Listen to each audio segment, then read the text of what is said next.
Sometimes the sequel builds on the foundation created by the original to make something bigger and better. And sometimes we get this.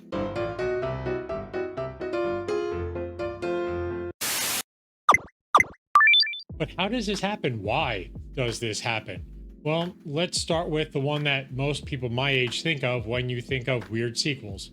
Super Mario Bros. 2. Super Mario was a platformer. For many people, it was the platformer, the game you think of when you think of platformers. You took your plumber through 8 worlds, breaking bricks with your bare hands, crushing turtles with your boots, and scarfing down whatever mushrooms you found lying on the floor. All to save the inexplicably human princess from the King of the Koopas, Bowser. This was before Mario and Bowser put their differences aside to go go-karting.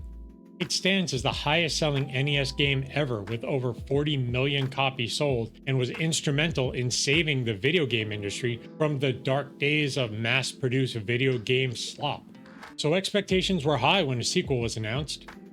And then we got this. So what happened here? Well, the first part of the story is that there was actually a real Super Mario Bros. 2.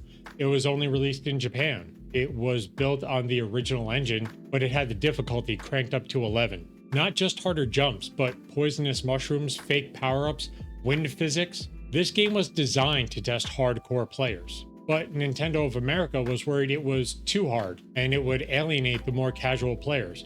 Which, to be fair, they probably had a point. If you bought Super Mario 2 and were expecting more Super Mario, but you got Dark Souls, you'd probably be pretty upset. So what did Nintendo do? They took another game called Doki Doki Panic and slapped Dakota Mario paint on it and called it a day. Now Mario enthusiasts were pulling up vegetables and throwing them at enemies, tossing potions to create doors to the Shadow Realm, and being chased by this weird blinking face thing that really hates it when you touch its keys. And it did end up selling over 7 million copies, which is a lot better than the next game on the list, Final Fantasy II. Quick recap. Final Fantasy was the game that saved Square from shutting down. It stood out among other RPGs at the time by being more like Dungeons & Dragons. You had a party, classes, things like that. The story set the stage for what would eventually become an almost cliche Final Fantasy story. The world is run on crystals, there's something wrong with the crystals, you're the ones chosen to fix the crystals, and so you wander the world doing side quests until you fix the crystals. It took a weird time travel twist towards the end, but other than that, it was a pretty classic story. The mechanics weren't great, obviously, because it was the first game and they didn't have years of polish. But once you got used to them, it worked pretty well, and after selling over 1 million copies, it saved Square and cemented their legacy as an RPG maker. So how do we end up with this?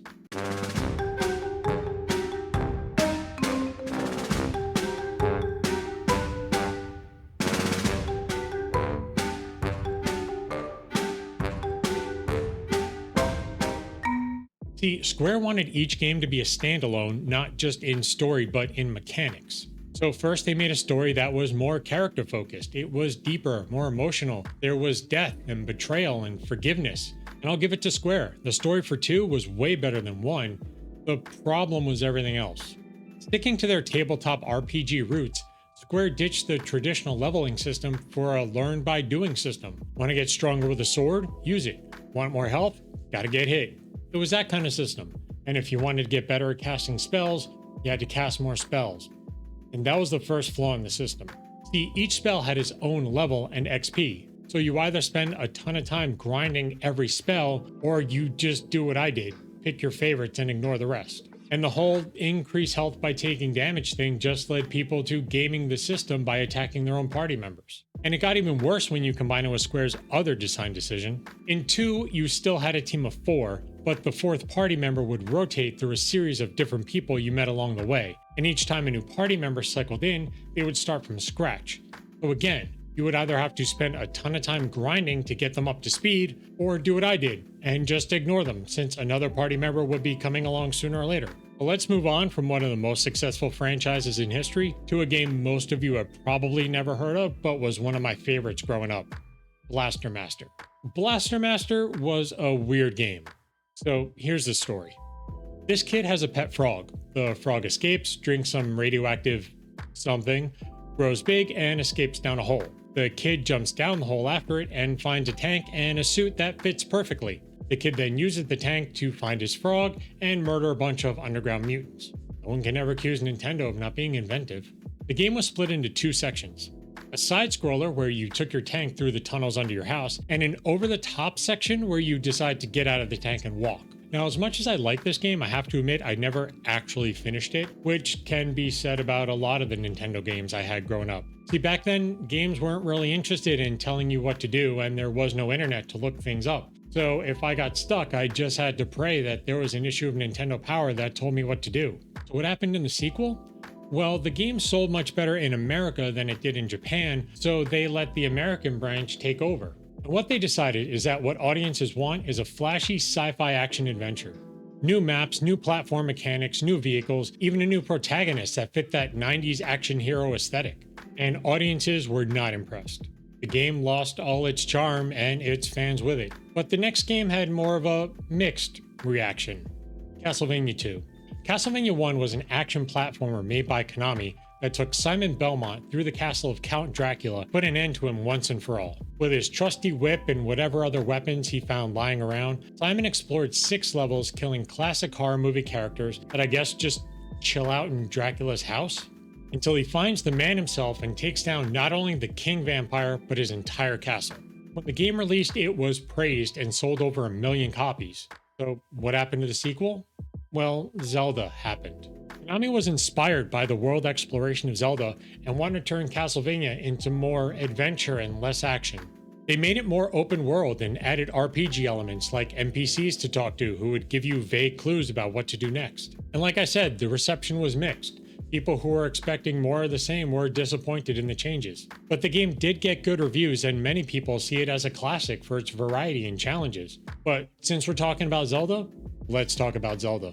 The original was basically a top-down open-world dungeon crawler, a massive map full of enemies and secrets for Link to explore, and 8 dungeons to discover. In each dungeon, you would find a new item or weapon that would open up a new area to explore, and new puzzles to solve, all to reunite the pieces of the Triforce and face Ganon, the Prince of Darkness who invaded the kingdom and kidnapped Princess Zelda. Along with Mario, Link is one of the faces of Nintendo. Zelda 1 spawned a franchise that spanned decades and inspired countless other games. It is a classic, it is a part of Nintendo's foundation, and people could not wait to get their hands on a sequel. And then we got this.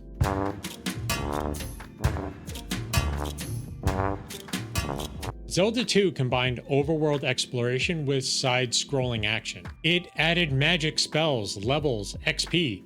There were towns full of NPCs to talk to, some with cryptic clues about what to do next or secrets to find. And I'll admit that I never finished this one either, but that's because I just didn't care enough. So why did Nintendo do this? Well, unlike Mario, this one was actually intentional. Miyamoto didn't just want to expand on the first game, he wanted to do something new, something different. And we got different. Zelda 2 took its inspiration from Dragon Quest and the big side-scrollers of the time like Metroid and Castlevania. Miyamoto wanted to add more action and swordplay, and with the hardware restrictions at the time, it was just easier to do that in a side-scroller. And you have to remember, at the time, there was no formula for what a Zelda game even was. This was more of an experiment than a true sequel. And a lot of these games were basically just experiments. When you only have one game, you don't have much of a blueprint to work off of.